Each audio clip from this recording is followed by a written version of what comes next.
Alam niyo ba na hindi lang ang Tacloban Airport ang naunang paliparan dito sa Region 8? Noong panahon ng World War II, itinayo ng mga Hapon ang Bayog Airfield sa Burawing, Leyte taong 1943.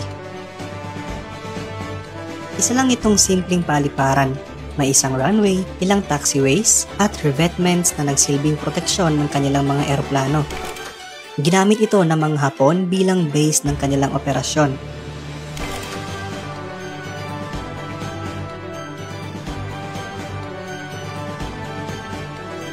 Pero nang dumating ang mga Amerikano at nabawi ang Leyte noong November 1944, ginawa nila itong command at reconnaissance base.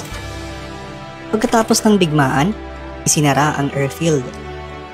At kalaunan, binalot na lamang ng kalikasan.